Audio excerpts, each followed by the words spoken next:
Welcome to Carolina Sculpture Studio. My name's Clint Button, and I'm a granite sculptor. Welcome to video number 104 of the Virtual Stone Carving Apprenticeship. Okay, like I said, I'm trying to put this together in a digestible manner for y'all. I know where I'm going, and you have to do, it's just like carving a stone.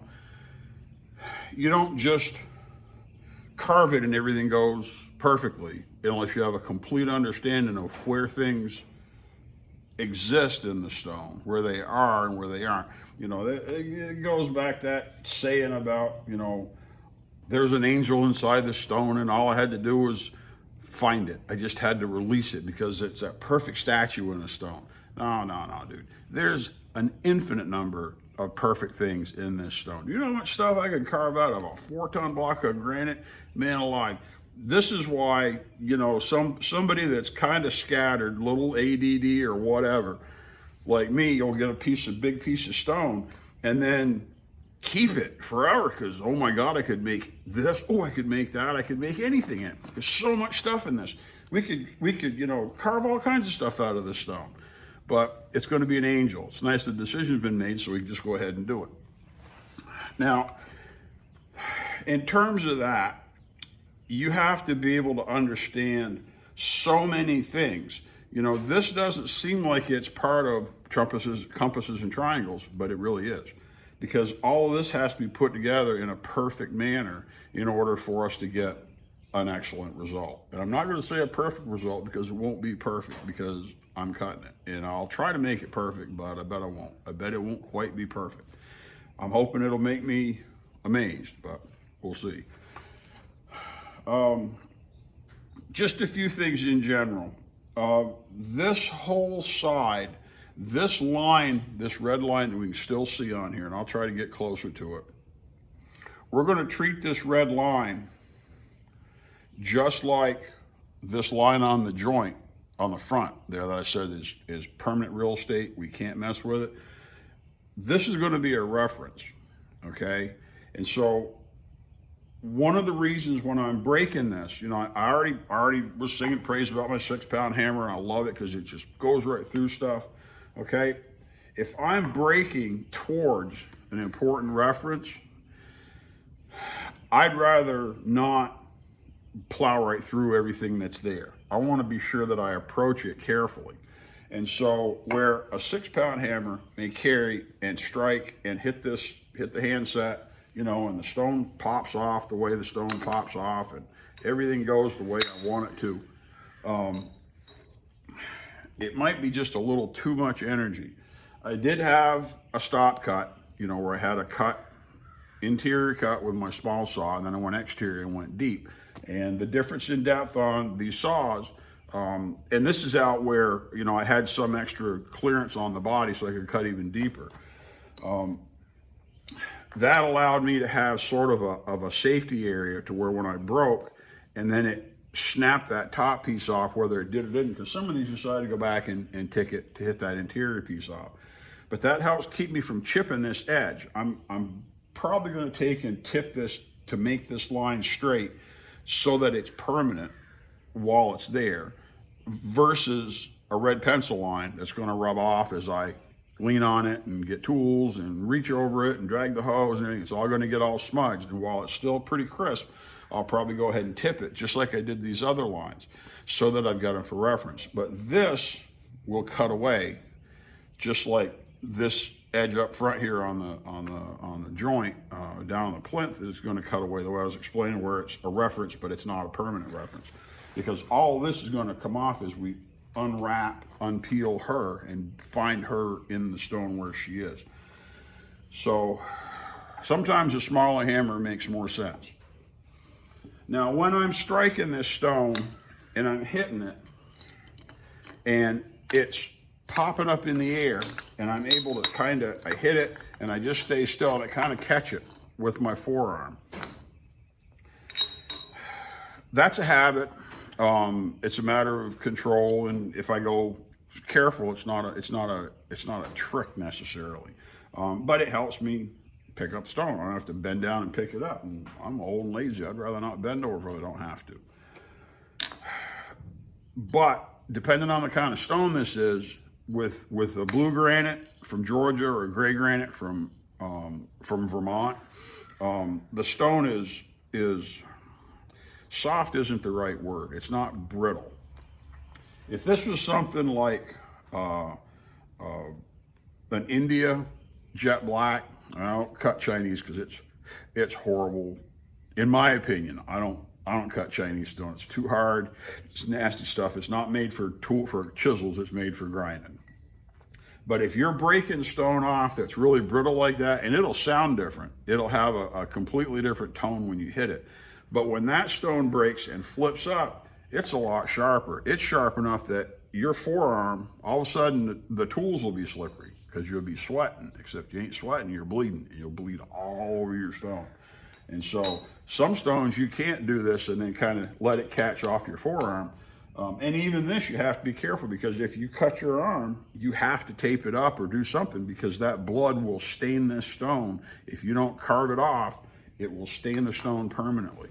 And so you've been warned, and you got to pay attention. That's why it's funny you think, you're carving stone and you're worried about, you got to protect yourself because one little nick or cut on these fingers right here where you're holding chisels, a damage to your skin can really make a big mess. So, but all of these things, we're going to end up cutting where this red line is. This is going to be cut in completely through the stone. This is the edge. This will be the final edge of our stone, but this top half will be eliminated. I want to move over to the model a little bit and explain some of the setup and discrepancies. The plan with this project, the composition, is that the back behind the angel, the upright support behind her, it's not quite a grotto because it doesn't have a top on it. It's got a concave top that will hopefully it'll show the top of her head and the tips of her wings is protruding above the stone to help separate her from the stone and make her look more independent so they're not monolithic. And this will be 8 inches on the outside, and then it will cup in a little bit so that she'll have, up to about a 10-inch profile because she'll be raised 8 inches, but it'll also go down in a couple inches. So this is like we're carving it on the front of the die. That's an 8-inch die, and that's a real normal size in the industry. It'll fit into the cemetery, into that genre. People will look at it and say, "Oh, that's 8 inches thick," and it'll make sense because there'll be lots of 8-inch thick stones around, except they're not going to have an angel stepping out of them. So this has to be 8 inches. So let's go over to the model here and see if I can explain part of what we're doing in terms of setting this up. Okay, I'm battling the light here because if I move, she totally gets washed out with ambient light and the camera filter. You can't see any of the detail. If I create enough of a shadow, you can see her pretty well. Okay, so I'll try to sit where it looks like I'm doing it. Now, when I made the model, I corrected the scale model. Okay, and that was the whole point, was doing a corrected scale model.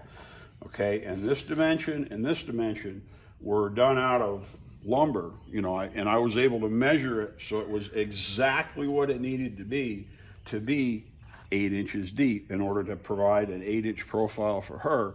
And then by having stone that was 1/6 thick, 1/4, so it was 18 inches thick, 1 foot 4 inches, and that's how you say it in the industry, is it's 1/4. Having a 1/4 die, I try to keep on here. In order to have that, it's very easy with the lumber. Now, when you pull a rubber mold, this is one of the drawbacks of doing a rubber mold versus the way we do them, the way I do them versus doing a waste mold, is that when you pull the rubber off, first you remove the mother, the support, you pull that off, and then you pull the rubber off, and then you reassemble them. They never lie perfectly as tight as that initial register when you poured the wet plaster on that rubber mold when it was on top of the clay original. Okay, so you're going to have some variation, and the variation that's going to show up is going to typically be most noticeable on your flat square surfaces. So you can look at this, I mean, and this isn't flat. I mean, that cups in like an inch. Doesn't make any difference. I don't care. This is not perfectly flat. I went over it at the end and put a little bit of extra plaster on there just to clean it up. It doesn't matter. This is the information we want, okay? We can put any of this anywhere as we want because we know what we're doing, or I do. That's the whole point of having a model. You'll find that it's very typical. When I was apprenticing, we had, Gary had in the back room on the wall, there was a big corpus by his office. It's in the museum down there, the old Jones Brothers now, at the Granite Museum. He donated it there. And he had all these models in the back room, okay? And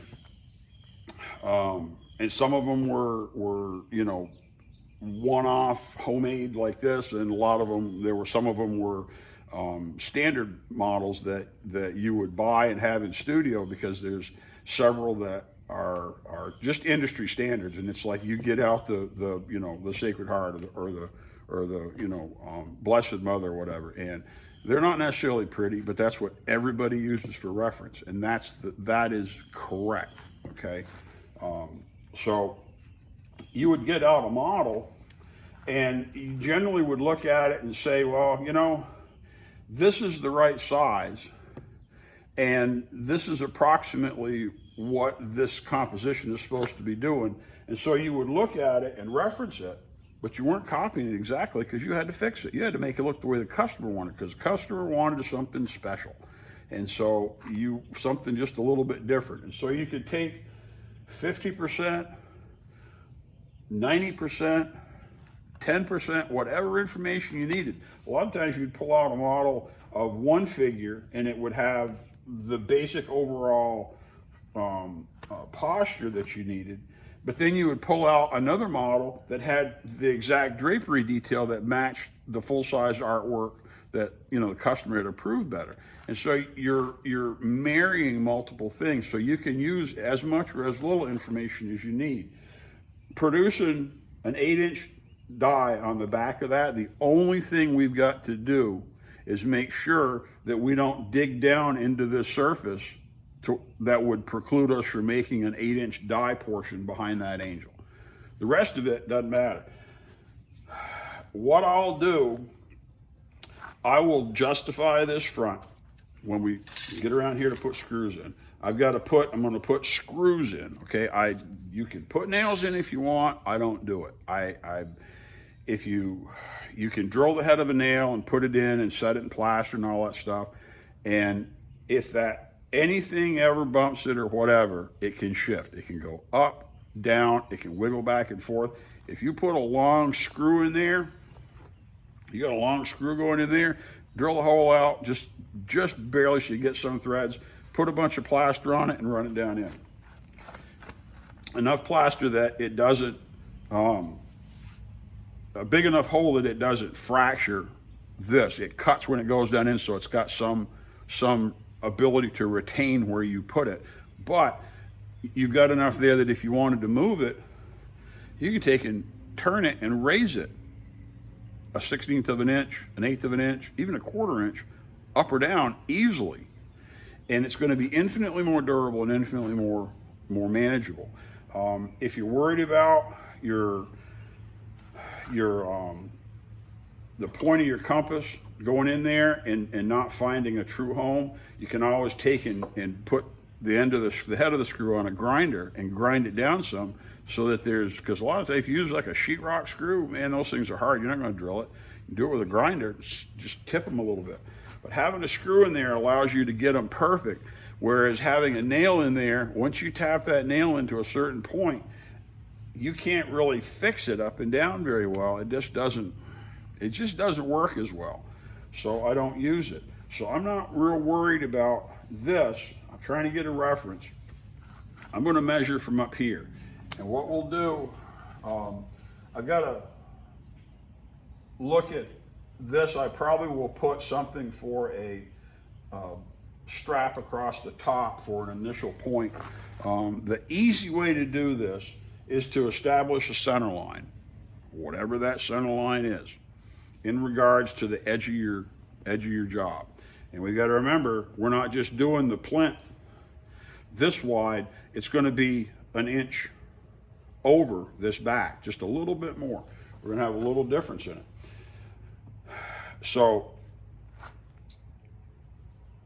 we will put if I put a center line on here and I put two foundation points to start, and then I can put one up here that's at a standard position, like at exactly, on the center line, exactly at 8 inches deep or 10 inches deep or whatever the depth is, whatever I want to do. I could even put it, if there was something here, I could put it right on the top of the model. But by having those 3 points, we can put some screws in here and just raise them up. Have them well above this, have them up maybe a quarter inch. And now we've got something to point to. And it's irrelevant what this is. We can make this 8 inches, this actual small panel. We're gonna carve this. We don't have to carve this until everything's perfectly in place. And so this, you want to swing compasses, you want to do the fun stuff. This is all that little stuff that you've got to really plan out and map out in your head before you get started. You've got to understand everything. That's why using a pointing machine is so easy by comparison, because you set up your 3 foundation points, or if you need to move it around, you can set up more than that. But generally 3 for most projects is adequate if it's not a full round project. And then you just start pointing, you just start cutting.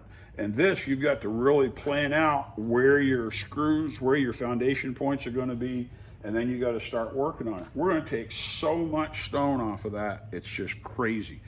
Putting that edge together and having that rough idea will give us an idea of how, when we shoot these first few points, where we are. And then after that, that whole top edge, that big long edge right there that I'm, down the stone where I'm breaking it right now, we're going to cut that off into here. This is cut off like 8 inches, 10 inches. 1, 2, 3, 4, 5, 6, 7, 8. This is like 8 inches. And this whole huge amount of stone is just going to come right off. And in order, we'll point, like top of her knee, some of this drapery, we'll shoot all on this side of the center. I'm not going to cut anything out behind it until I'm happy with the way she looks. All the way up to her sleeve, the high points on her hand. I can cut everything over to about her midpoint before you start to have a return or a drop. I won't back cut anything like that. Everything will be cut, so if I have to shift it over, I will.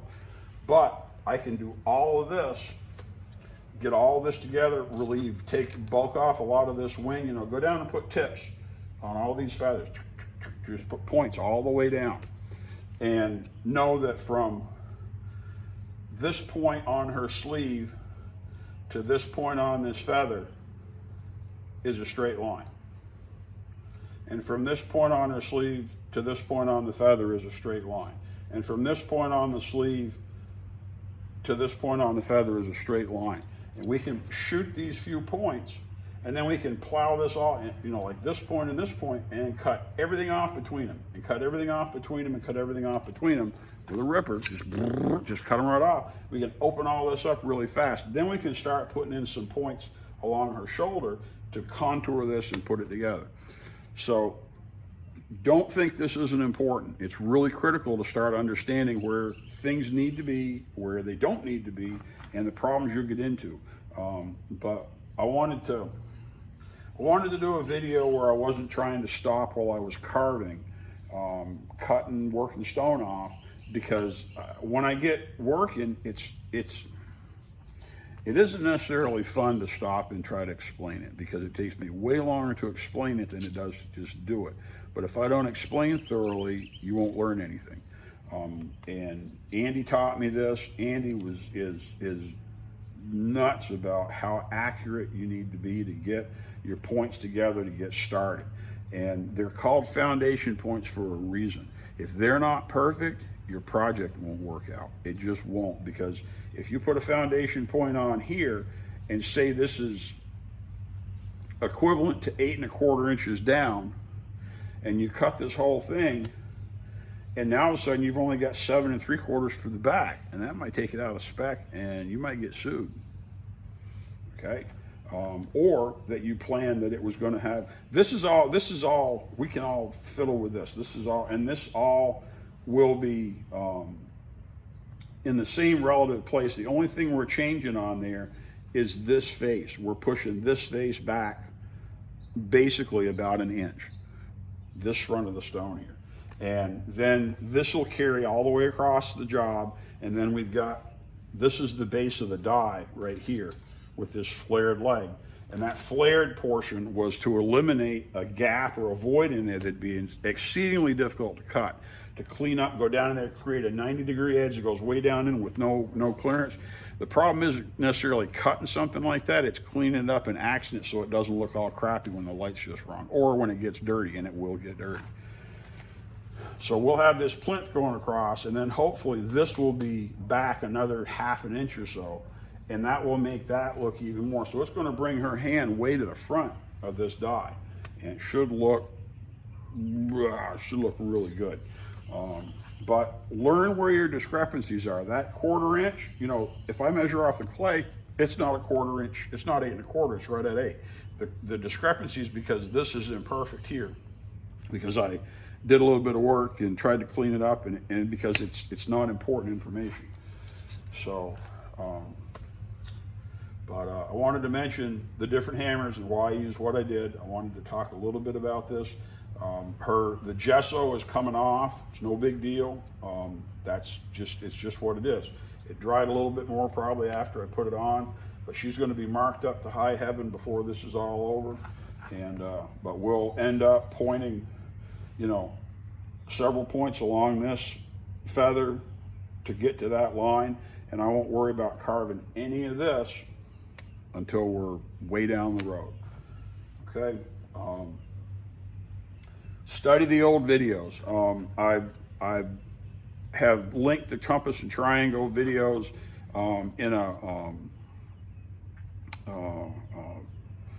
in another comment, I guess it was. And I may try to include them in the description during these, because all of this is really important. You have to understand all of it. Not just some of it, not just the fun parts, not just the easy parts. It won't work. So, but that'll probably do it. I don't know this video will be as long as some of them, but I think it's a good place to break off, and we'll just let it go at that. I'll come back and do more cutting, because right now basically I'm just wasting off stone. And but plan on where you're going to go with your stone scraps, your junk. You know, I've got to put away a modeling stand because I don't need 2 of them in here. I'll put one back in the building and get it out of the way. You got to plan on how you're going to keep things picked up, and it's just, there's a lot to juggle. So but we're going to make a nice angel. Can't wait. All right. My name's Clint Button. I'm a granite sculptor here at Carolina Sculpture Studio with the Virtual Stone Carving Apprenticeship. Teach you about compasses and triangles and pointing and big angels and all that other stuff. Thanks for coming in.